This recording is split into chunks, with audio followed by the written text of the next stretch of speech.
Welcome, brothers, sisters, sending prayers and love to you all today. My name is Jermaine, and today we'll be continuing our walk in wisdom in the book of Proverbs. Proverbs Chapter 7 is a vivid warning against the dangers of succumbing to temptations, specifically the allure of adultery and the seduction of an adulterous woman.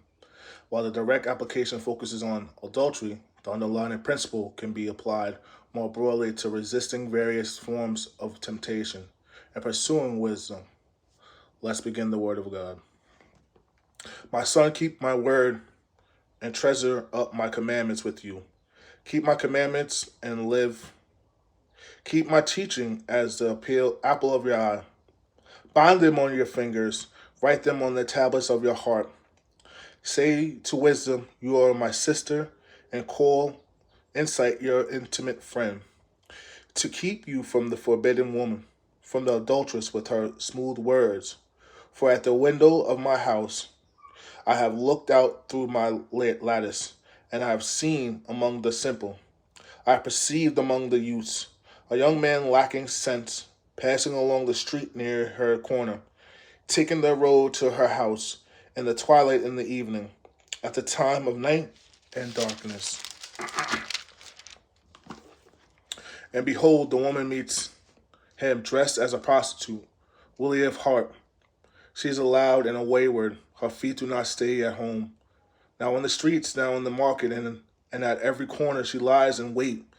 She seizes him and kisses him. And with a bold face she says to him, I had to offer sacrifices, and today I have paid my vows. So now I have come out to meet you, to seek you eagerly, and I have found you. I have spread my couch with coverings colored linen from Egyptian linen. I have perfumed my bed with myrrh and aloes and cinnamon. Come, let us take our fill of love till morning. Let us delight ourselves with love. For my husband is not home. He has gone on a long journey. He took a bag of money with him. At full moon he will come home. With much seductive speech she persuades him. With her smooth talk she compels him. All at once he follows her, as an ox goes to the slaughter, or as a stag gets caught fast, till an arrow pierces its liver, as a bird rushes into a snare. He does not know that it will cost him his life. And now, O sons, listen to me, and be attentive to the word of my mouth. Let not your heart turn aside to her ways. Do not stray into her paths. For many a victim has she laid low, and all her slain are mighty throngs. Her house is the way to Sheol, going down to the chambers of death. And let's break down today's word.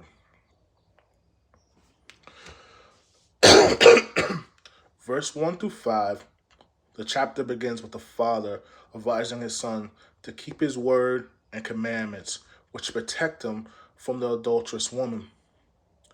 The advice is to treasure wisdom like a sister or close friend, which can be safeguarded against temptation.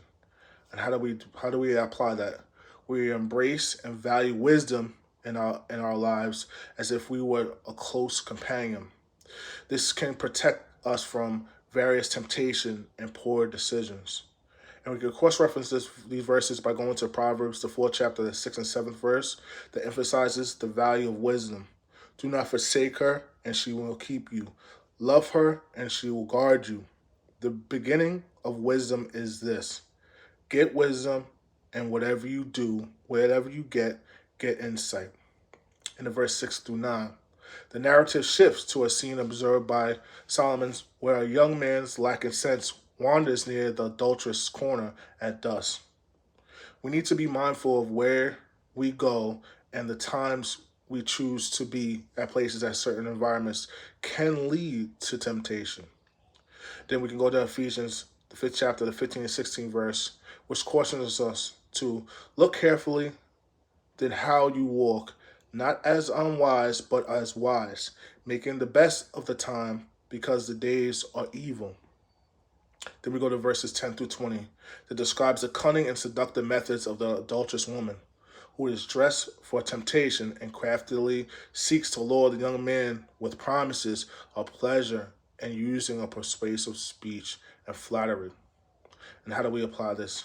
We stay alert to flattery and the allure of the forbidden pleasures, and recognize and resist the persuasive tactics of those who will lead you into sin. And we can go on to James, the first chapter, the 14 and 15 verse, which warns us, but each person is tempted when he is lured and enticed by his own desires. Then desire, when it has conceived, gives birth to sin, and sin, when it is fully grown, brings forth death. Verses 21 and 23. The young man succumbs to her seduction and follows her, likening to an animal along to the slaughter, unaware of the fatal consequences. When we apply this by understanding the consequences of giving into temptation, it can lead to destruction and pain. And when to cross-reference this, we can go into Corinthians, the 10th chapter, the 12th and 13th verse, and it provides hope. Therefore, let anyone who thinks that he stands take heed lest he fall. Though temptation has overtaken you that is not common to man, God is faithful, and he will not let you be tempted beyond your ability. But with the temptation, he will also provide the way of escape that you may be able to endure. Verses 24 and 27.